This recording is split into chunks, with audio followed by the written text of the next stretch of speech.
골로새서 본문은 사도 바울이 쓴 옥중서신 중에 하나예요. 여러분, 옥중서신이 4권인데 혹시 아시는 분 계십니까? 에베소서, 빌립보서, 골로새서, 빌레몬서. 이 4권이 옥중서신입니다. 옥중에서 쓴 편지인 거죠. 이 옥중서신이라는 공통점도 있지만 이 4권은 1장에 바울의 기도가 등장하고 있다는 공통점이 있어요. 에베소서 1장에도, 빌립보서 1장에도, 골로새서 1장에도, 빌레몬서 1장에도 바울이 내가 기도합니다 라는 기도가 등장합니다. 빌레몬서는 빌레몬이라는 사람에게 쓰는 편지라서 조금 결이 다른데 빌골, 이렇게 에베소서, 빌립보서, 골로새서는 아주 결이 비슷한 기도가 나옵니다. 한마디로 정리하면 성도의 경건을 위한 기도, 이렇게 정리해 볼 수 있습니다. 사도 바울이 그가 사랑하는 성도들을 위하여, 그들의 경건을 위하여 하는 기도가 여기에 등장하고 있습니다. 담임 목사님이 연구 주간이 되면서 차례에 따라 저에게 설교 주간이 닥쳐왔습니다. 그러면서 저는 원대한 꿈을 꿨어요. 내가 한번 씹어 먹어보리라. 에베소서, 빌립보서, 골로새서 이 1장을 비교 분석하여서 여러분들에게 바울의 기도에서 배우는 경건에 대해서 잘 설명하고 싶었습니다. 시간이 흐르면서 이 꿈이 좌절되고 있다는 걸 느꼈어요. 너무 어려운 거예요.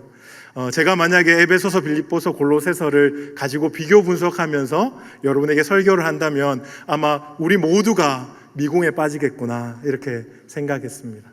그래서 골로새서 하나만 딱 붙들었어요. 골로새서 하나 붙들고, 골로새서는 에베소서와 빌립보서와 결이 매우 같은데 아주 섬세하게 사도 바울이 그 기도의 핵심에 대해서 잘 기록해 놓은 책입니다.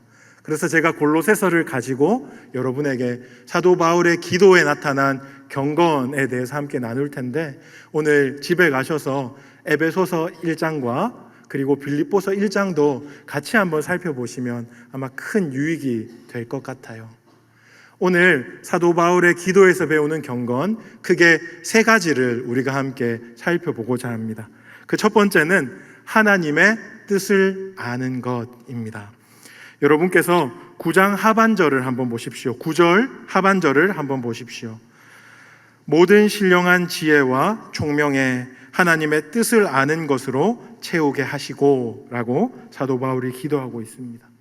경건에 있어서 핵심이 무엇입니까? 경건에 있어서 중추가 무엇입니까? 바로 하나님의 뜻을 아는 것입니다. 사도 바울이 골로새서에서는 하나님의 뜻을 아는 것, 이렇게 말하고 있지만 빌립보서에서는 지극히 선한 것을 분별하여, 이렇게 또한 표현하고 있습니다. 그러니까 하나님의 뜻을 아는 것은 다른 말로 하면 하나님의 뜻을 분별하는 것이다, 이렇게도 말해볼 수 있겠습니다. 여러분이 신앙생활 하시면서 하나님의 뜻을 알고자 많이 노력하셨을 거예요. 그리고 삶의 현장과 상황에서 하나님 뜻이 어디 있습니까? 하고 하나님 뜻을 분별하려고 많이 노력하셨을 거예요. 혹시 방법을 발견하신 분이 계십니까? 저는 이 설교를 준비하면서 구약과 신약에 나오는 하나님의 뜻이라는 것을 한번 다 찾아보았어요. 용례적으로 한번 살펴보았고, 그리고 또 신학자들이 하나님의 뜻에 대해서 말하는 것들을 한번 연구하고 분석해 보았습니다. 그런데 그것을 잘 정리해 보니까 3가지 키워드로 우리 가운데 가르쳐 주고 있더라고요. 하나님의 뜻을 분별하기 위해서 꼭 기억해야 하는 3가지, 제가 여러분들한테 좀 알려드리고 싶어요. 그 3가지는 무엇이냐 하면 신뢰와 해석과 그리고 자기 부인입니다. 성도가 하나님의 뜻을 분별한다고 할 때, 성도가 하나님 뜻을 안다고 할 때 성도에게 꼭 필요한 것, 그 3가지. 첫 번째는 신뢰이죠. 왜냐하면 하나님은 그분의 뜻을 알리시기도 하지만 감추시기도 하기 때문에 그렇습니다. 우리가 대부분 신앙생활하면서 겪는 것은 무엇인가 하면 하나님의 침묵입니다. 하나님 좀 말씀해 주십시오. 하나님 앞으로 일어날 일에 대해서, 장래에 대한 계획에 대해서 하나님 말씀해 주십시오라고 기도할 때 대부분 하나님은 우리에게 침묵하고 계세요. 알려주시지 않는 거죠. 왜 그런가 하면 알려주실 필요가 없기 때문에 그렇습니다.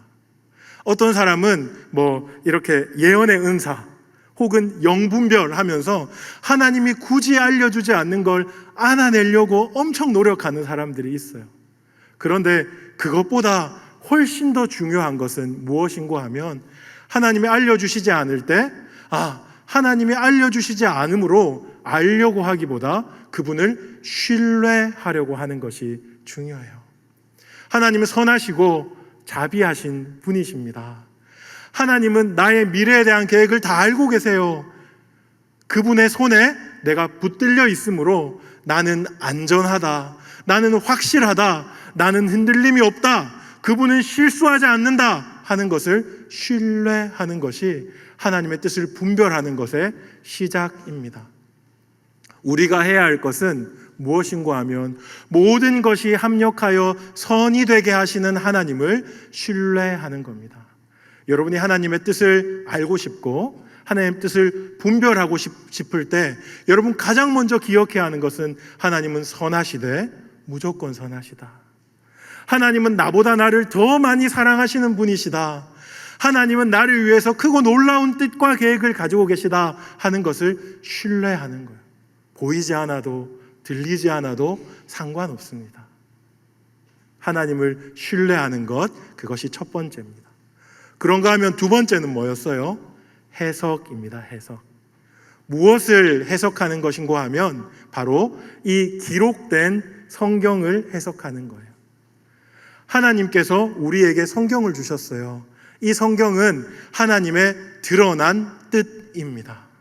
하나님이 알려주시기로 작정하고 기록해 놓으신 하나님의 뜻이에요. 어떤 것들이 있습니까? 구약의 율법, 쉽게 말하면 십계명이 있죠. 이거 해라, 이거 하지 말라.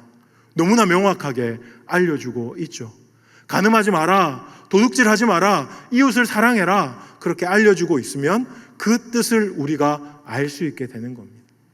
구약뿐입니까? 신약에서 우리 구주께서 참 많은 것을 우리에게 알려주셨습니다. 그리고요, 또 성경 전반에서 삶의 기준, 그리고 신앙의 원리, 이런 것들을 알려주셨어요.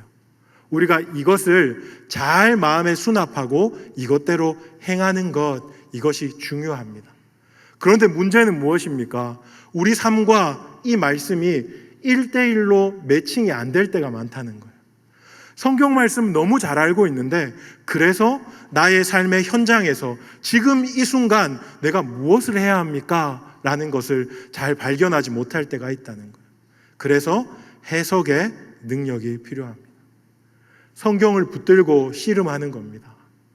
이 말씀이 과연 어떤 의도로, 어떤 중심으로 쓰여 있는지를 여러분들이 연구하고 파고 묵상하고 적용하면서 말씀을 해석해 내는 거예요. 설교자들이 하는 대부분의 일이 바로 이런 일입니다. 본문이 주어졌을 때 이때에 하나님이 과연 무엇을 말씀하셨는지, 그러면 이 말씀이 오늘날 우리에게 어떤 의미가 되는지 이것을 해석하는 것이 너무너무 필요하죠.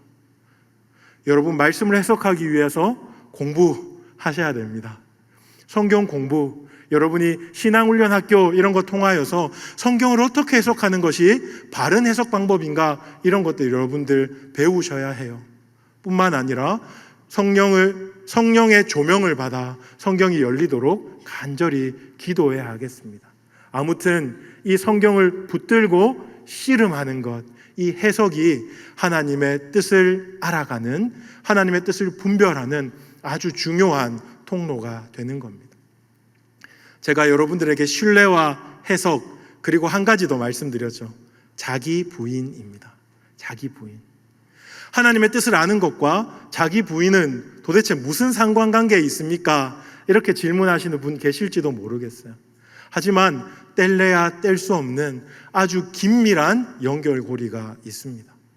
왜냐하면 우리가 하나님을 뜻을 아는데 가장 방해가 되는 게 바로 나의 뜻이기 때문에 그래요. 나의 욕심, 나의 욕망, 나의 계획, 나의 욕구가 하나님의 뜻을 바라볼 수 없도록 우리 눈을 가려버립니다. 그래서 자기 부인을 할 줄 아는 성도, 하나님 앞에 겸손히 순종할 줄 아는 성도에게 하나님의 뜻이 밝히 드러나는 거죠. 어떤 신학자는 이렇게 말했습니다. 인간의 뜻은 끊임없이 자기 실현을 원하지만 하나님의 뜻은 자기 부인으로부터 시작된다. 참 좋은 말이죠, 그렇죠? 인간의 뜻은 끊임없이 자기 실현이에요. 나의 욕심이 이루어지는 것, 나의 계획이 이루어지는 것, 나의 욕망이 성취되는 것 원하기 때문에 하나님의 뜻을 발견할 수 없습니다. 하지만 자기를 부인하기 시작하면 하나님의 뜻이 너무 선명하게 보이는 겁니다. 여러분, 이 세 가지를 꼭 기억하십시오. 영분별의 은사 이런 것도 좋습니다. 예언의 은사 이런 것도 좋습니다. 하지만 이 모든 성경에 하나님의 뜻을 알려주는 것은 우리 모두에게 허락되어 있는 일이에요. 이 세 가지, 신뢰하며 해석에 힘쓰며 자기 부인할 때 하나님은 우리에게 그 뜻을 숨기지 아니하실 줄 믿습니다. 제가 설교를 준비하면서 내가 목사 된 지 얼마 됐나 이렇게 손을 한번 꼽아봤어요. 벌써 사역을 시작한 지가 15년이 흘렀더라고요. 꽤 젊어 보이는데, 그렇죠? 하나님이 제가 사역하는 내내 저한테 참 큰 복을 허락해 주셨는데 무엇인가 하면 신실한 성도님들을 많이 만나게 해주셨어요. 장로님이든 권사님이든 평신도든 집사님이든 참 신실한 성도님들을 많이 만났어요. 그분들의 공통점이 있다면 그것은 하나님의 뜻을 온전히 분별하는 일에 신중하고 또한 그것을 너무너무 사모한다라는 것이었어요. 그분들의 공통적인 특징도 마찬가지였습니다. 하나님을 신뢰하며 인내하는 거예요. 내 눈에 보이지 않는다 할지라도, 내 귀에 들리지 않는다 할지라도, 지금 이 순간 내가 원하는 타이밍에 하나님 말씀하시지 않는다 할지라도 하나님은 선하신데요, 무조건 선하십니다. 그렇게 인내하며 신뢰하는 성도들, 그리고 말씀 붙들고 씨름하는 성도들, 이 말씀이 하나님이 우리에게 주신 최고의 선물인 줄 알아서 이 말씀을 함부로 뛰어넘으려고 하는 성도들이 간혹가다 있어요. 이것보다 더 중요한 것이 있다 이렇게 착각하는 성도들이 있어요. 그렇지 않고 말씀 붙들고 씨름하는 그 성도들, 그리고 자기를 부인해내고 하나님 앞에 자기를 겸손히 낮추고 주여 말씀하옵소서 종이 듣겠습니다. 우리 주님께서 겟세마네 동산에서 하셨던 것처럼 주여 나의 뜻대로 하지 마시고 하나님 뜻대로 하옵소서, 그렇게 기도하면서 나아갈 때 하나님의 뜻을 분별하고 그 하나님의 뜻대로 행하는 것 참 많이 보았습니다. 사랑하는 남서울의 성도 여러분, 여러분도 그렇게 좋은 성도인 줄 저는 믿어요. 여러분도 이 땅을 살아갈 때 하나님 뜻없는 열심, 하나님의 뜻없는 나의 의, 이런 것들에 똘똘 뭉쳐서 정말 하나님과는 상관없이 그냥 종교생활 열심히 하는 그런 성도 되지 않기를 축복합니다. 하나님의 뜻을 알고 하나님의 뜻을 분별하여 살아가는 그 삶이 바로 경건입니다. 이렇게 살아갈 때 정말 하나님의 걸맞는 성도로 살아가며 하나님을 기쁘시게 하는 성도가 되는 겁니다. 이것이 사도 바울이 두 번째로 우리에게 보여주고 있는 기도입니다. 10절 상반절 한번 보십시오. 사도 바울이 두 번째로 성도의 경건을 위해서 기도하는데 이렇게 기도합니다. 주께 합당하게 행하여 범사에 기쁘시게 하고. 하나님의 뜻을 아는 성도는 주께 합당하게 행하여 그분을 범사에 기쁘시게 하는 성도가 되는 거죠. 이렇게 되기를 사도 바울은 간절히 기도합니다. 이것을 짧게 얘기하면 의와 거룩, 이렇게도 정리해 볼 수 있어요. 하지만 사도 바울은 그렇게 짧게 얘기하지 않고 우리에게 풍성한 의미를 전달해 주기 위하여 주께 합당하게 행하며 범사에 기쁘시게 하기를 기도하고 있는 거예요. 근데 이것을 사도 바울은 또 많은 분사구를 사용하면서 크게 두 가지로 우리에게 또 정리해 주고 있습니다. 10절 하반절을 보십시오. 10절 하반절에 보면 이렇게 기록되어 있습니다. 성도가 모든 선한 일에 열매를 맺고 하나님의 아는 것에 자라가기를, 그렇게 기도하고 있죠. 하나님을 기쁘시게 하며 주께 합당하게 해가는 성도, 그가 살아가는 삶의 모습이 바로 선한 열매를 맺고 하나님을 아는 것에 자라가는 겁니다. 우리가 성도가 되었을 때 하나님은 우리에게 전혀 다른 욕심을 주세요. 욕망을 주세요. 무엇입니까? 내가 선한 일을 해보아야 하겠다 하는 욕심이에요. 그전에는요, 자기중심적으로 살았어요. 나만 좋으면 돼 하고 외치며 살았는데 예수 믿어보니까, 하나님의 자녀가 되니까, 은혜 받아보니까 선한 일을 하고 싶어요.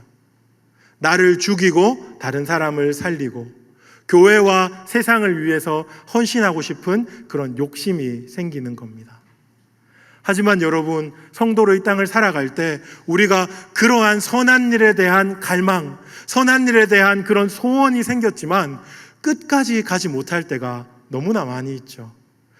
꿈은 꾸지만 여러 가지 다른 생각과 장애물 때문에 시작도 못 해보고 넘어질 때도 있어요.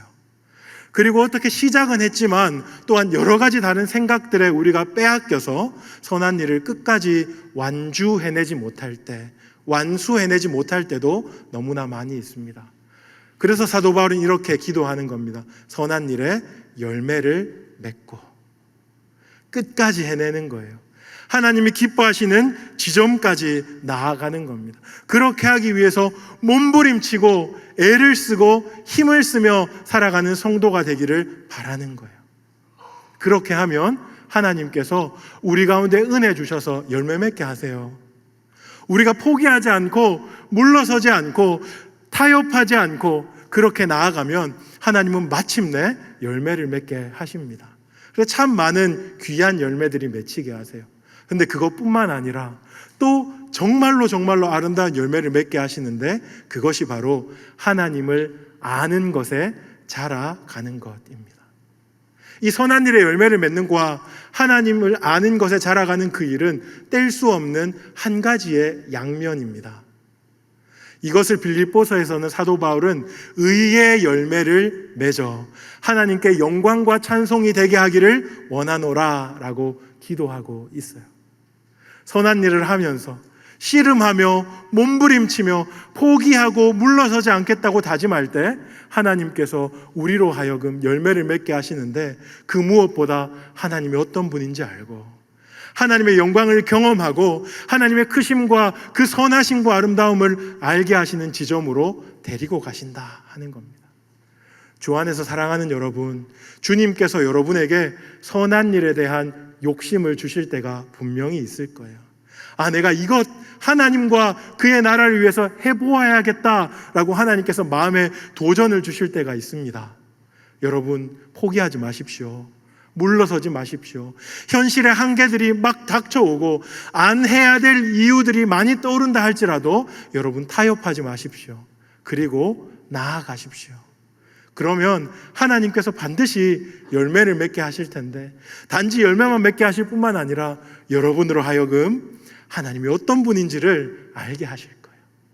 너무나 선명하게, 너무나 풍성하게, 너무나 영광스럽게 그분을 보게 되는 그 놀라운 일이 있을 겁니다. 이렇게 할 때 주께 합당하게 행하며 주님을 기쁘시게 할 수 있는 거죠.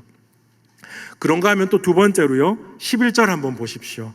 11절 제가 읽어보겠습니다. 그의 영광의 힘을 따라 모든 능력으로 능하게 하시며 기쁨으로 모든 견딤과 오래 참음에 이르게 하시고. 11절 이렇게 한번 읽어보니까 여러분들이 바로 이렇게 탁 이해가 잘 안 될 것 같아요. 그래서 제가 끊어서 조금 설명을 드리겠습니다. 먼저 앞부분인데요, 그의 영광의 힘을 따라 모든 능력으로 능하게 하시며, 이 말은 원어의 뜻을 살려서 다시 해석하면 이렇게 해석할 수 있습니다. 하나님의 영광스러운 힘을 통해 모든 능력을 공급받게 하옵소서. 이렇게요. 성도가 능하여진다, 성도가 능하여진다고 할 때 우리는 분명히 알고 있습니다. 그것은 우리의 내공이 쌓이는 것이 아닙니다. 예수를 10년, 20년, 30년 믿고 나면 내가 힘이 길러지고 내공이 쌓여서 과거에는 할 수 없었던 일을 이젠 내가 한다, 이렇게 이해하면 안 돼요. 성도는 10년을 신앙생활했든 20년을 신앙생활했든 평생을 신앙생활했든 하나님께서 공급하시는 힘으로 능하여지는 거예요. 오늘도 내가 하나님께 연결되어 있지 않으면 아무것도 할 수 없습니다. 오늘도 하나님이 나에게 힘을 주시지 않으면 나의 힘으로, 나의 깜냥으로, 나의 노력으로는 아무것도 할 수 없다는 것을 고백하게 되는 것이 성도의 진실한 고백입니다. 그래서 사도 바울이 하나님의 능력을 통하여 너희가 능하여지기를 원한다 기도하는 거예요. 실력 있는 성도는 하나님께 기대는 것을 잘하는 성도입니다. 성도의 능력은 하나님께 의존하는 겁니다. 주님께 힘입어 이것도 하고 저것도 하는 거예요.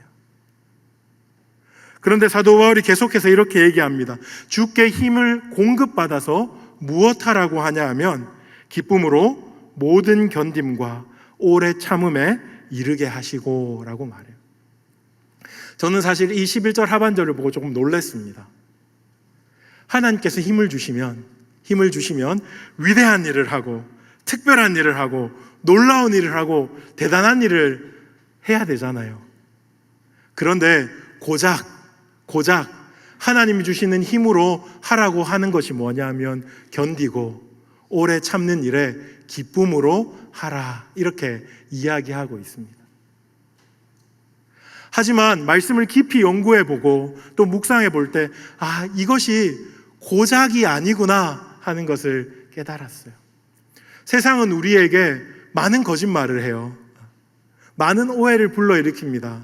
그 중에 가장 핵심적인 오해가 무엇이냐 하면 내 힘이 키워지면, 내가 능력 있게 되면, 내가 돈이 많아지면, 내가 명성이 탁월해지면 모든 장애는 없어질 거야 라는 거예요.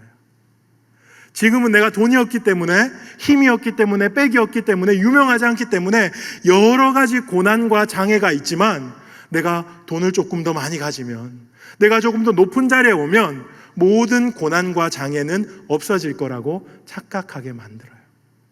아닙니다. 우리가 생명이 붙어 있는 한 고난은 사라지지 않아요. 여러분이 애를 쓰고 힘을 써서 돈을 많이 벌어 보았는데 그 돈을 많이 가진 그 자리에도 또한 고난이 있는 것 여러분 많이 경험하셨죠. 힘쓰고 애써서 명성을 얻었는데 그 명성을 얻은 그 자리에서도 또 고난이 있는 것을 여러분 참 많이 경험하고 계실 것입니다. 그러므로 주님께서 우리를 능하게 하실 때 그 능력으로 할 수 있는 최고의 일, 가장 탁월한 일은 기쁨으로 모든 견림과 오래 참음에 이르는 거죠.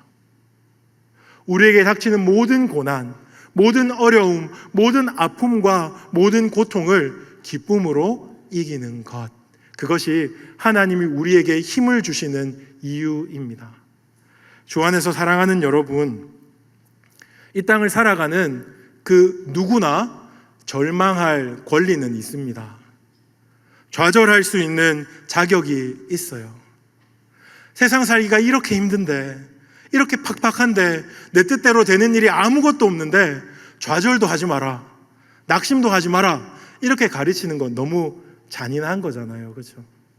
하지만 여러분들에게 성경의 힘을 입어 분명히 말씀드리고 싶은 것이 있는데, 좌절과 낙심 속에는 소망은 없어요.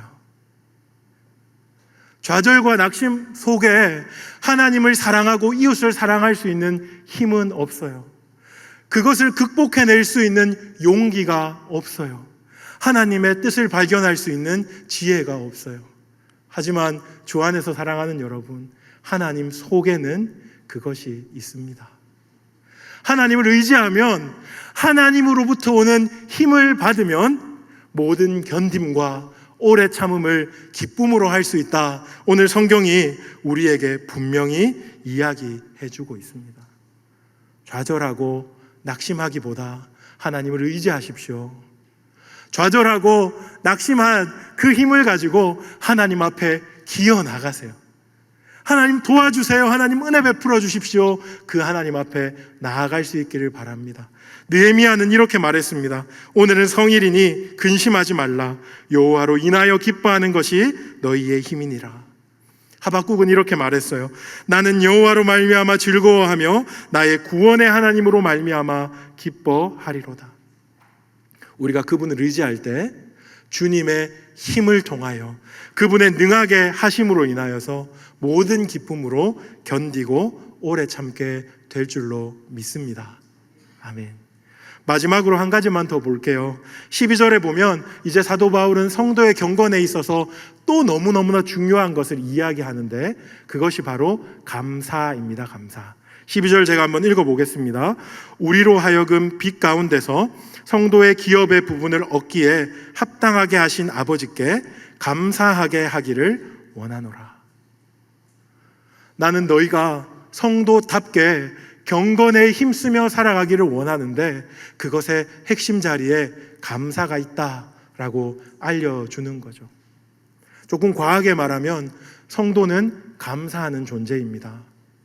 감사하지 못하면 성도가 아니다, 이렇게도 말할 수 있겠죠. 이런 기준에 여러분을 한번 비춰보십시오. 여러분 감사하며 살아가고 있습니까? 혹시 여러분의 많은 어려움과 고난과 아픔과 힘듦 때문에 나는 감사가 메말랐다, 이렇게 고백하는 분들이 간혹 계실지도 모르겠습니다. 그때 어떤 사람은 이런 이야기합니다. 감사는 감정적인 것이 아니라 의지적인 거야. 감사할 것이 눈 씻고 찾아봐도 없어도 의지적으로 감사하다 보면 감사할 수 있게 될 거야 라고 우리에게 권면합니다. 그것도 한편은 맞는 말입니다. 왜냐하면 우리의 감각을, 우리의 센스를 우리가 믿을 수 없기 때문에 그렇습니다. 객관적으로 볼 때는 감사할 거리가 너무 많은데 내 마음이 불행하고 내 마음이 다운되어서 감사할 게 없다, 이렇게 말할 수도 있어요. 하지만 사도 바울은 우리에게 감사할 거리가 충분히 있다라고 우리에게 감사할 거리를 제시하고 있습니다. 12절에 다시 한번 보십시오. 12절 앞부분 보시면 우리로 하여금 빛 가운데서 성도의 기업의 부분을 얻기에 합당하게 하신 하나님께. 여기서 제가 여러분들에게 강조해드리고 싶은 말은 성도의 기업의 부분입니다. 이것을 다른 말로 하면 성도의 기업의 목, 이렇게 말할 수 있어요. 목. 그리고 구약적인 용어로 딱 바꾸면 분깃입니다. 분깃. 우리가 감사할 수밖에 없는 이유, 하나님께 마땅히 감사와 영광을 돌려야 하는 그 이유는 주께서 우리에게 분깃을 주셨기 때문이다, 이렇게 사도 바울은 이야기하고 있는 거예요. 분깃이 무엇입니까? 분깃은 가장 쉽게 설명해 드리면 하나님께서 나에게 주시는 맞춤형 복, 이렇게 말할 수 있어요.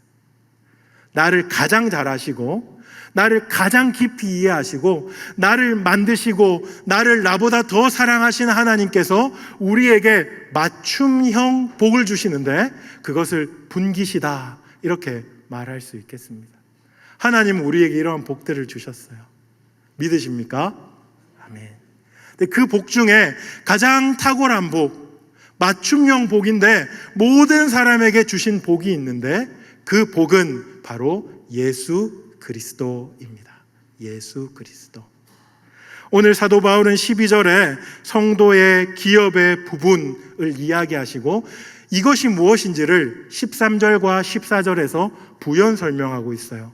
오늘 본문은 아니지만 제가 13절, 14절을 계속 여러분들에게 좀 읽어드리겠습니다. 13절, 그가 우리를 흑암의 권세에서 건져내사 그의 사랑의 아들의 나라로 옮기셨으니 그 아들 안에서 우리가 속량 곧 죄 사함을 얻었도다. 아들을 주셨다는 거예요. 우리의 분깃이 그 아들이라는 겁니다.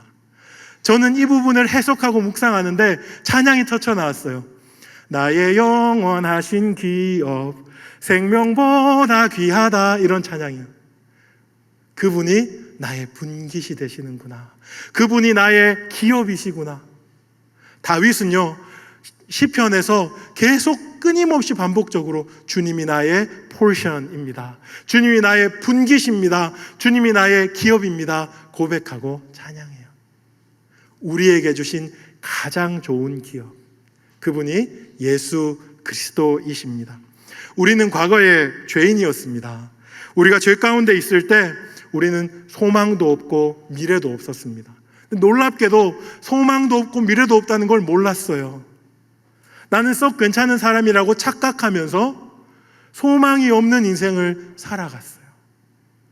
헛된 영광, 헛된 소망을 바라보며 힘쓰고 애쓰며 죽을 인생을 살아갔는데 주께서 우리에게 예수 그리스도를 허락해 주셨습니다. 그 비단에서 내가 죄인이구나, 내가 죽을 인생이었구나, 내가 쫓아가는 것은 헛된 소망이었구나를 발견하게 하실 뿐만 아니라 그분 안에서 속량, 곧 죄사함을 주셨어요. 그분의 자녀가 되게 하셨죠. 이것이 최고의 몫입니다. 최고의 기업입니다. 감사할 거리가 충분한 감사의 제목입니다. 여러분 삶에서 감사가 탁 막힐 때, 나는 더 이상 감사할 힘도 없고 감사할 마음도 없고 나는 너무 메말라서 번아웃 됐어, 그렇게 얘기할 때 어떻게 해야 돼요? 눈을 들어 예수 십자가를 바라보아야 해요. 눈을 들어 예수 십자가를 바라보며 나에게 가장 좋은 것, 세상과 바꿀 수 없는 그 독생자를 주신 하나님의 은혜에 감사하는 것으로 나의 리모델링을 여러분 반드시 시작해야 됩니다. 이렇게 감사하기 시작하면 이 감사는 또 다른 감사로 나를 데리고 가요. 어떤 감사요? 정말 하나님이 나에게 복을 주셨는데 맞춤형 복을 주셨구나 하는 것을 깨닫는 대로 데리고 가게 되는 거죠. 혹시 이 자리에 부부가 같이 앉아 있는 분 계십니까? 옆에 보면서 배우자에게 이렇게 한번 말씀하시면 좋겠습니다. 당신이 나의 맞춤형 복입니다. 입이 잘 안 떨어지네요. 인정하기 싫어하시는 것. 집에 가서 자녀에게 그렇게 꼭 말씀해 주십시오. 너는 나의 복이다. 너는 하나님이 나에게 허락하신 맞춤형 복이다. 꼭 이야기해 주십시오. 내 자녀는 왜 그렇게 더딘지, 다른 아이들은 승승장구하는 것 같고 사춘기도 너무 짧게 하는 것 같고 그 정신 딱 차리고 아버지 어머니 그간 죄송했어요 하고 공부 열심히 하고 좋은 학교 가고 좋은 직장 가고 때가 되면 좋은 와이프 딱 데리고 오는데 내 자녀는 왜 그렇게 더딘지, 그 자녀의 눈을 뚫어지게 쳐다보면서 너는 나의 복이다. 내 남편은 왜 그렇게 무심한지, 서윗한 남편들이 얼마나 많은데 여러분의 남편의 눈을 보면서 당신은 나의 맞춤형 복입니다. 왜요? 그 아들을 우리에게 은혜로 주신 하나님께서 이 모든 것을 너희에게 주시지 않겠느냐, 그 약속이 서슬퍼렇게 살아있거든요. 맞춤형 복을 하나님은 우리에게 주셨어요. 저는 3남매의 아버지예요. 저는 굉장히 게으른 아빠라서 때로는 아들이 버거워요. 아이들이 너무너무 힘들어요. 문을 열고 집에 들어가면서 제가 문고리를 잡고 기도하고 들어가요. 출근이다, 출근이다, 출근이다 하면서 들어가요. 내가 지치면 안 되니까. 그래서 너무 솔직한 심정으로는 원망하고 불평한 적도 있어요. 하나님, 제가 그때 헷가닥해가지고 제 아내가 청년 시절에 화종부 목사님한테 너무 잘 배워서 3명 그런데 요즘에, 그리고 아이들이 커가는 걸 보면서 이 3남매가 나에게 맞춤형 복이구나 하는 걸 너무너무 많이 알아요. 이 아이들이 나에게 주는 기쁨, 이 아이들이 나에게 주는 어떤 즐거움뿐만 아니라 아이들을 키우면서 하나님 아버지의 마음을 깨달아가는 거죠. 배워가는 거죠. 나에게 맞춤형 복이구나. 감사가 풍성해지는 겁니다. 여러분, 예수 그리스도로부터 여러분 감사가 시작되기를 축복합니다. 그리고 그 감사가 여러분 일생에 있는 모든 그것으로 번져가길 원합니다. 다시 한번 말씀드려요. 자기의 아들을 은혜로 주신 분이 이 모든 것을 너희에게 주시지 않겠느냐. 꼭 기억하시고 모든 삶에 감사할 수 있는 경건한 성도님들 되기를 축복합니다. 말씀을 마무리하겠습니다. 오늘 제가 3가지 여러분에게 말씀드렸어요. 첫 번째는 하나님의 뜻을 분별하는 것. 그 안에 무엇이 있습니까? 신뢰하고 해석하고 자기 부인하는 것. 두 번째는요, 주께 합당하게 행하며 그분을 기쁘시게 하는 것. 이것은 다른 말로 선한 열매를 많이 맺고 하나님을 아는 것에 자라가는 것이에요. 그분께서 주시는 힘을 공급받아 그분의 능력 안에서 기쁨으로 견디고 오래 참는 겁니다. 이때 우리가 하나님을 닮아가요. 하나님을 알아가요. 하나님 앞에 영광과 찬송이 되는 겁니다. 그리고 마지막으로요, 감사하는 것에 대해서 말씀드렸어요. 예수로 인해 감사하고 예수 안에서 모든 것으로 감사하는 여러분들 되기를 축복합니다. 경건은요, 성도에게 있어서 선택이 아니라 필수입니다.